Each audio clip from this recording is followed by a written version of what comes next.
All right, guys, today we're stepping into something a little different. You know how I usually craft stories for you as your dungeon master? Well, today we're passing the torch, sort of. What does that even mean? Well, if you'll let me finish... Answer the man's question, Joe. Why are we congregated today if we're not playing the campaign? You lot really are a nightmare to deal with. I'm not sure I would go as far as saying nightmare, but you don't half jump the gun. And why the hell are you here? Oh well, it's nice to see you too, buddy. How about we all stop talking for a minute and let Joe tell us exactly what's going on? Oh, hey, JP. Oh, no need to be so formal. Just call me SteelJaw, Saxy. Dude, Saxy isn't even my name in-game.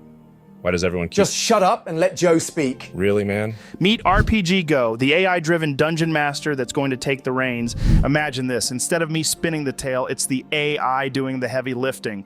This platform is designed to generate entire role-playing games based on text, with no coding required. It's like having your own personal DM ready to conjure up quests, NPCs, and entire worlds at the click of a button. RPGGO is a powerful tool for TTRPG enthusiasts. It features real-time image generation, bringing your scenes to life instantly, and integrated NPC voices that make every interaction more immersive and engaging. Whether you're a veteran DM or just starting out, RPGGO makes creating your own RPGs easier than ever. Wait, hold on a minute, Joe. I still don't get what this AI thing is. Is it some kind of ingredient I need to prep, or are we cooking with it? Do I need to chop it up, saute it, or what? Almost, Raarh. Almost. AI is a rare mystical spice, an ancient secret of the Jedi Order. When added to any dish, it enhances the flavor tenfold. But beware. Over-seasoning could lead you down the path to the dark side. What the fuck am I even listening to right now? No, it's not some magical seasoning or Jedi trick. AI stands for artificial intelligence. Basically, it's a computer system that can learn, adapt, and make decisions. In this case, it's taking over the role of our DM, creating everything we need for our game, stories, characters, and the environment, automatically, so we can dive straight into the action without Joe having to set everything up manually. Exactly. We're talking prologues, epic quests, unexpected twists, everything you'd want in a campaign, but with the AI running the show. Oh, I get it now. Thanks. I'm glad we cleared that up. All right, the game we're diving into today is called Which One is the Spy? It's basically like a murder mystery. Oh, perfect. I'm something of an expert when it comes to solving mysteries. Right, sure. So, are you going to be DMing this, Joe? Dude, did everything we just explained go right over your head? I'm not DMing this, I'm playing it with you. The AI is the one running the show this time. Oh, I get it. You keep saying you get it, but I don't think you do. Now, Saxy, let's give Raarh some credit. Understanding comes in stages. He might not be there yet, but he's on a journey, even if that journey's a bit off the beaten path. All right then, guys, without further ado, let's begin. Dear Sir, whoever is reading this log, I'd like to say that I'd damn well rather die in this freezing cold than deal with this shit today. I like this man. Shh. This afternoon around 14:30, Private G. Harrison and I pursued a group of German spies disguised as U.S. troops, killing 3 and left 1 remaining. Around 1500, a blizzard fell suddenly in the area of the engagement. Harrison and I ceased our search in 30 minutes and went into a cabin somewhere in the woods to take cover. When we entered, we found 4 other boys already in the house. Corporal A. Williams, Sergeant B. Jackson, Private C. Cole, and Private D. Sanchez. There's another Lieutenant E. Clare came after us. This cabin was on the Kraut's escape route, and if he wasn't out of his mind, he must have taken refuge in this cabin. Now, Harrison and I needed to find the spy out of these 5 men in the house before the enemy put holes in a couple of our heads with a stolen .45 when it was time to rest for the night. Well, I'll note my communication with everyone below. Wish us luck. You might gather information from Harrison to start the game. He can also list the information you initially have for you. Sergeant, I remember that the spy you were chasing is a tall guy, over 6 feet tall. The spy is a German, with white skin. The spy used an American M1 Garand rifle, but every U.S. infantryman used this weapon. The storm would definitely bury the footprints, but you could tell everyone that we're going to compare the footprints afterward to see how these people in the cabin would react. That's all we got, sir. You can ask me any questions about their appearance or equipment. I'm confident in my eyesight. By the way, guys are all sensitive at this moment. If we've been suspected, we've got our MP identifications that don't lie.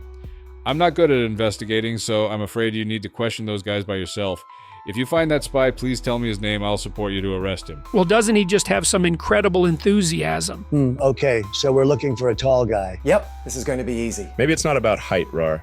Maybe he means tall in spirit, like someone who stands tall under pressure or something. Indeed, perhaps this tall individual stands out in ways that aren't purely physical. It could be their presence, their confidence, or perhaps even the way they carry themselves. Strong, yet subtle. All right, let's not get too philosophical here. We need to focus on the clues we do have. White skin and an M1 Garand rifle. Let's start with that. And remember, it's all about how they react when we push the right buttons. Can I make an investigation check, Joe?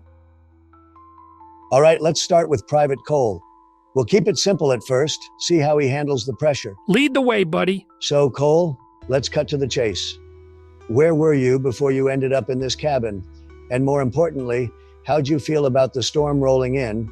Were you relieved to find shelter, or did it feel like maybe you were being followed? Oh man, I'm still trying to piece everything together. Before I ended up here, I was with Sergeant Jackson, scouting out some German movements. We were on a mission to gather intel on their troop movements, and we had been tracking them for hours. We were up on a hill trying to get a better view of their position when we got ambushed. I remember seeing some German soldiers, and then I got hit in the calf. Next thing I knew, I was waking up here in this cabin. As for the storm, I don't know, man. I was out cold, so I didn't really feel anything. But now that I'm awake, I'm just trying to process everything. I'm not sure if I'm relieved to be in here or not. I mean, it's warm and dry, but, I don't know who you are or how you found me. And what's with the MP uniform? What's going on here? Ooh, neat. Look, it's creating pictures by itself. Oh yeah, that is pretty neat. It certainly helps with immersion. That sounds rough, Cole, but here's what I don't get. If you were out cold, how'd you manage to get all the way here? And what's the last thing you remember before blacking out? Did you see anyone else around? Oh man, I don't know, okay? I don't remember much. I think Jackson must have dragged me here. He's a big guy, he could have carried me, but I don't know. I'm just guessing. The last thing I remember, I think I saw some trees and then I saw Jackson's face. He was yelling at me, telling me to get up, but I couldn't move. And then I remember hearing gunfire. It was close, really close. I think we were being flanked, and then nothing. I don't know what happened after that. I don't know how I got here or who else might have been around. You're the MP. You're supposed to know what's going on. What's going on? Why are you asking me all these questions? All right, Cole, we'll get to the bottom of this. If Jackson dragged you here, he'll know what happened. Let's bring him over and see if he can fill in the gaps. We're not here to accuse you, we just need the full picture. All right. Bring Jackson over then. But if he's the one who brought me here, he's gonna have to explain why he didn't stay with me. I don't even know where we are. This isn't our usual operating area. And what's with all these people? I don't recognize anyone except Jackson, and even he's been acting weird. You gotta promise me one thing, though. You gotta promise me you'll keep an eye on Jackson. I don't know what's going on, but I've got a bad feeling about this. I think there's something fishy going on, and I don't know if I can trust anyone. All right, guys. Before we bring Jackson into this, I think it's time we talk about Cole. He's clearly shaken up and he's pointing fingers at Jackson, but what do you all think? Can we trust what he's saying? Cole's story has holes in it, no doubt. He's all over the place. First, he can't remember a thing, and now he's suddenly suspicious of Jackson. Seems to me like he's trying to shift the blame, but I'm not saying he's guilty yet. I don't know, guys. He's hurt, right? Maybe that's why he's acting so weird. But then again, why would he throw Jackson under the bus like that? Something doesn't add up, and it's giving me a fucking headache. Cole's scared, that much is obvious, but fear can make you do some pretty irrational things. Either he's genuinely confused, or he's putting on a show to throw us off.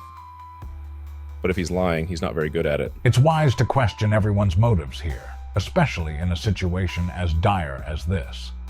Cole's fear could be real, but it could also be a mask. Yeah, if he's innocent, his fear makes sense. Being wounded, confused, and surrounded by strangers would do that to anyone. But if he's hiding something, then his fear could be a tactic to divert suspicion. All right, we've got a chance here to kill two birds with one stone.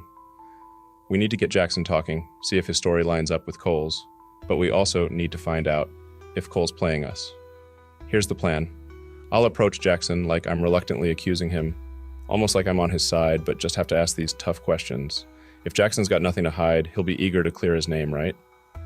But if he starts getting defensive or tripping over his words, we'll know something's up. Meanwhile, if Cole's lying, Jackson's reaction will tell us that too. It's a win-win. Either we expose a spy or catch a liar. What do you guys think? Makes sense, Saxy. We've got to get a move on with this, and your plan covers both angles. I like it. If there's any funny business, we'll sniff it out. Yeah, let's do it. Jackson, can we talk for a minute? Listen, I'm not here to point fingers, but we've got some concerns we need to address. Look, Cole's been saying some things, and they're troubling. He's not sure what happened after he got hit, but he thinks you might have brought him here. He also mentioned that you've been acting a little off. Now, I don't want to believe anything bad, but we need to get the facts straight. Can you walk us through what happened out there from your perspective? And if there's anything you've been holding back, now's the time to clear the air. What's this about? You think I'm some kind of traitor? Cole's been saying things, huh? Well, let me tell you, I'm the one who saved his life out there. We were ambushed, and I had to drag him to safety. I didn't bring him here for any reason, other than to get him out of the storm and patch him up. Fine, I'll tell you what happened. We were scouting, just like we were supposed to. We ran into some Germans and we took them down, but then Cole got hit, and I had to get him out of there. I saw this cabin, and I figured it was our best bet. That's it. Nothing more, nothing less. Now, I've got a question for you. What's your business here? You're not from around here, that's for sure. What's your unit? Easy, Jackson. No one's calling you a traitor. We're just trying to get the story straight. I appreciate you clearing things up about what happened out there. And I get it, you're suspicious too. We're all on edge right now. You're right. I'm not from around here, but that's because we're part of a unit sent to make sure no one's left behind. We've all got our roles to play, and mine is making sure everyone gets out of this mess alive. But to do that, I need to know we're all on the same page, so let's work together here. If there's anything more you think we should know, now's the time. All right. I get it. You're just trying to do your job. But I've got to tell you, I don't like all these questions. It feels like you're trying to trip me up or something. You know, I've been thinking. There's something that's been bugging me since we got here. Those two, Williams and Sanchez, they were already here when we arrived. I don't know what their story is, but they seem pretty quiet, don't they? I've been trying to get a read on them, but they're not giving me much. You might want to look into them, see if they're who they say they are. And what about you? What's your name and what's your unit? I want to know who I'm dealing with here. Oh, God. Back to that old chestnut. What's our story? How did we end up here? There's a lot of shifting the suspicion going on here. Claire, you were the last one to show up here, right? Funny thing, that. Ah, yeah, I was the last one to arrive. I got lost in the woods, ambushed by those blasted Germans from the 502nd Panzer Battalion. Been walking for hours trying to find my way back to my unit. This cabin was a godsend, I must say. What's going on here? What's all the fuss about? Lost in the woods, huh? You say you were ambushed by the 502nd Panzer Battalion, but I didn't hear any gunfire or see any signs of a fight. You walked for hours and just happened to find this cabin, same one all of us ended up in. Seems like a pretty convenient story, don't you think? And another thing, Claire, you've been here for a while now, but haven't really said much. Most folks who've been through what you're describing would be more shaken up. Why so calm? What are you insinuating? You think I'm lying? I'll have you know, I've been through hell and back out there. I've seen my comrades fall and I've had to fight for my life. Just because I didn't bring the battle back with me doesn't mean it didn't happen. And as for being calm, well, maybe it's because I'm a soldier and we're trained to keep our wits about us in situations like this. Or maybe it's because I'm just trying to stay warm and dry after nearly freezing to death in that damn forest. What's your problem anyway?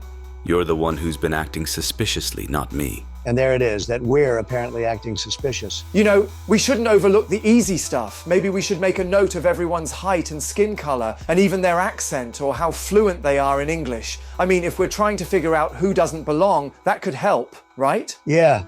I don't know why we didn't just do that from the start.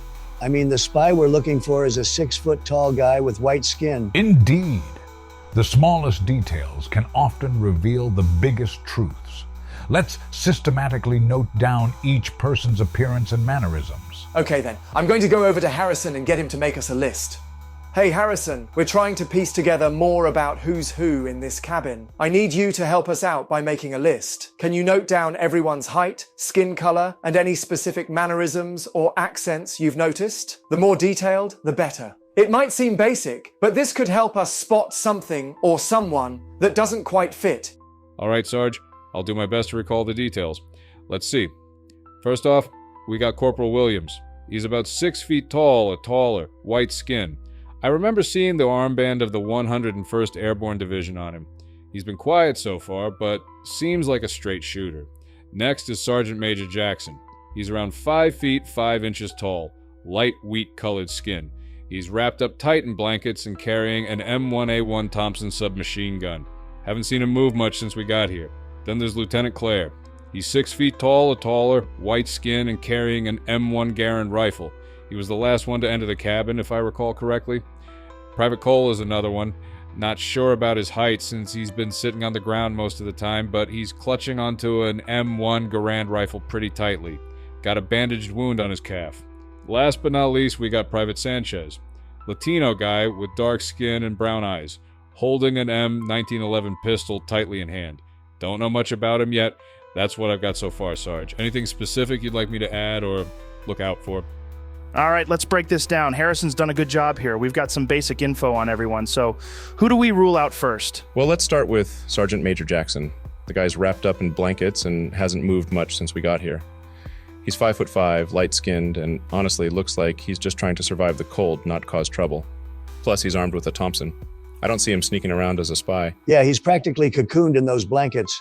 A spy would be a little more active, don't you think? Jackson's out. All right, Jackson's off the list. What about Private Cole? He's been sitting on the ground most of the time, clutching that M1 Garand, and he's got a bandaged wound. I know we shouldn't just assume, but I kind of believe his story. Seems like he's more concerned about not bleeding out than sabotaging anything. Yeah, I'd say Cole isn't our guy. He's more focused on staying alive than spying. I'm not seeing any red flags with him. Agreed. A wounded man isn't likely to be operating with the precision a spy would need. Which brings us to Claire. Now, he fits the bill physically. 6 feet tall, white skin, and an M1 Garand rifle. Yeah, I've got an unshakable gut feeling about him. The guy's been too calm to be afraid of anything, but to be honest, it just gives the impression he's hiding his fear. If he was the spy, don't you think he's trained for this? Prepared for this? Yeah, and on a side note, have any of you ever heard of this so-called 502nd Panzer Battalion? I know I haven't. So how come a lieutenant does? Seems awfully fishy to me. I'm telling you, it's gotta be Claire. He fits the bill almost perfectly. Tall, white, and he's been acting sketchy as hell. Plus, he's the last one to show up. It's Claire. I can feel it in my bone. Yeah, I'm with Raarh on this one. Claire's the one who fits the bill. But hold on, what about Sanchez and Williams? I mean, sure, Sanchez doesn't fit the typical profile, but Williams? He kind of does. And what if Sanchez's appearance is just a way to throw us off? Okay, so let's talk about Williams first. So we don't think Jackson is the spy, assuming he's telling the truth, which means Williams arrived at the cabin before Jackson. The only explanation for the spy getting there ahead of them and removing all the snow from himself so quickly must be some kind of trickery, maybe even witchcraft. How else could he have done it before those two fleeing soldiers arrived? And, well, I don't know about you, but I don't believe in magic. So for that reason, Williams simply cannot be the spy. And as for Sanchez, you're saying the Germans sent a Latino guy with dark skin to infiltrate an American unit? Yeah, that makes total sense. Because if there's one thing Hitler was known for, it was his love of diversity. Yeah, I can just picture it. Hey there, Herr Führer. We've got the ideal man for the mission. You're gonna love him. It's a black Latino guy with a gun. You know, because the Nazis were so open-minded about their recruitment policies. If Sanchez is the spy, then I guess we've misunderstood history this whole time. Well, either that or history has misunderstood Hitler. Yeah, Sanchez would be the worst Nazi hire since, well, ever. All right, fine, fair point. Sanchez is out, but you have to admit, it would have been one hell of a plot twist. Yeah, let's just stick with Claire. After full investigation, it is confirmed that the so-called Lieutenant Clare is the spy. The above is the entirety of our conversation. During the course of the battle, we encountered 4 spies disguised as friendly forces, all of whom are now under control, 3 of whom were killed, and 1 of whom was captured. The results of the interrogation of the POW were as follows. The real name of the spy is Heinrich Clark, who serves the German Wehrmacht in the 502nd Panzer Battalion. On December 19th at 1300, he and 3 other spies posed as American soldiers and infiltrated a U.S. defense zone on a sabotage mission. At 1400, he was spotted by me and Harrison on patrol, and after a brief firefight, the other 3 spies died while he managed to escape. At 1500, a blizzard breaks out in the forested area. The spy uses the terrain and the cover of the snow and wind to shake off the tracking, but he knows he won't be able to survive the blizzard, so began to look for a safe place where he can take cover. At around 1515, the spy spotted a cabin. When he was about to push the door and enter the house, he noticed that me and Harrison might come here to find cover as well, so he endured the cold and began to observe the interior of the house from the window. At 1530, the spy saw me and Private Harrison enter the cabin before he went around to the front door and came after us pretending to know nothing. Corporal Alan Williams, Sergeant Blake Jackson, Private Charlie Cole, and Private Domingo Sanchez, mentioned in the report, assisted in the investigation and are hereby recommended for commendation. Christmas does not look good this year, God bless, and I hope the next will be a good one. Signature: Francis McLaren, Sergeant, Military Police. George Harrison, Private, Military Police. December 19th, 1944. Well, what do you know? We nailed it. Claire was the spy all along. Well, I gotta say, Raarh, you called it. You're a genius, man. I guess that gut feeling of yours wasn't just gas after all. See? I told you guys. It's all about instincts. Sometimes you just gotta trust the Raarh radar. It seems your intuition has served us well. So what did you guys think of that? I liked that it wasn't linear. We got to choose who to talk to and what to ask, and the AI interpreted our choices in real time. It wasn't like we were on some set path. It gave us some real freedom to steer the story. You mean it gave us freedom to follow my gut and nail the spy? But yeah, it was fun not having everything laid out for us, like we could really play detective. Of course, we could have had even more fun with it if we had more time. Getting to know each suspect and really grilling them would have been a blast. And I have to say, I'm impressed they're working on adding AI-voiced responses for the characters. That's a game changer. It adds another layer of immersion, though I agree the AI-generated images could be a bit more gritty, maybe? But the stylized look worked for this game. Yeah, if we had longer, we could have dug deeper into the investigation instead of just winging it with Raarh's hunches. But there's already hundreds of games up, and I like that each one could give us a totally different experience. Exactly. The platform's not just a one-trick pony, it's got variety, and every game can unfold differently based on what you do. And this is just the start. RPGGO's platform is super easy to jump into. Just pop open a browser and type in rpggo.ai, and you're good to go. Plus, the product's been out for only half a year, so all the features are totally free currently.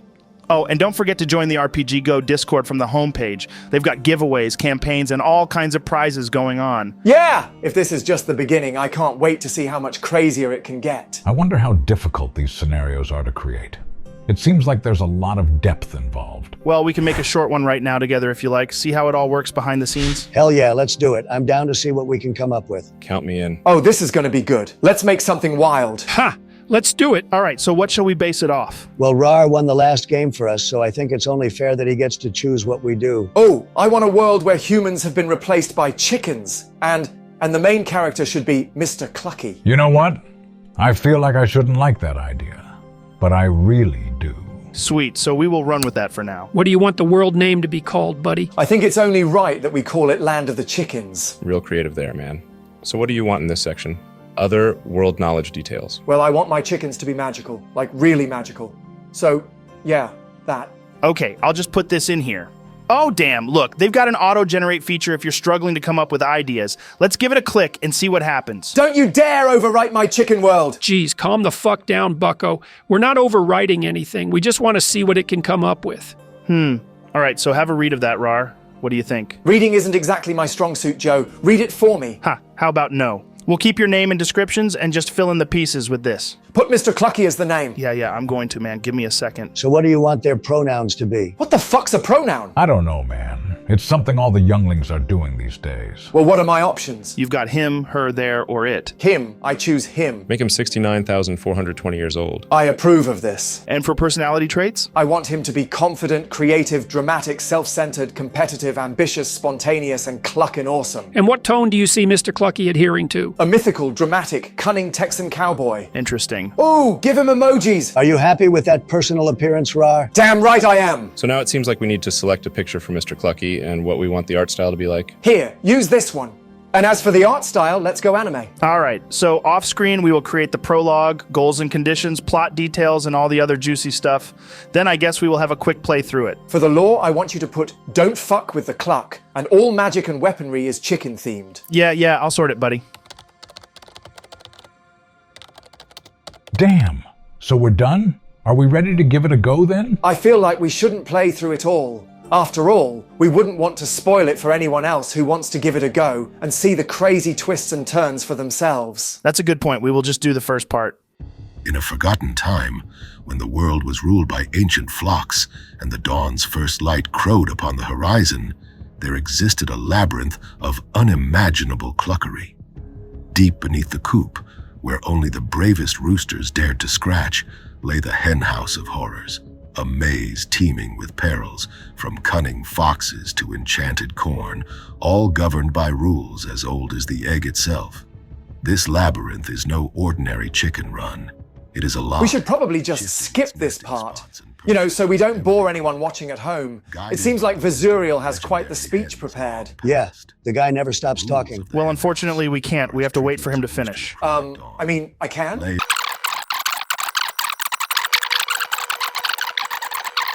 Well, how the hell did you do that? Honestly, Joe, I don't know. And see if you have what it takes to conquer the henhouse of horrors. Well, ain't this just a coop full of clucking trouble? You best be keeping them feathers close, partner, 'cause in this here hen house, it's peck or be pecked. Now, let's rustle up some mischief, shall we? What's the plan then, partner? And why did Dr. Thick Thighs join the Blackbeak? Also, what makes you so dangerous? Are you fucking kidding me, man?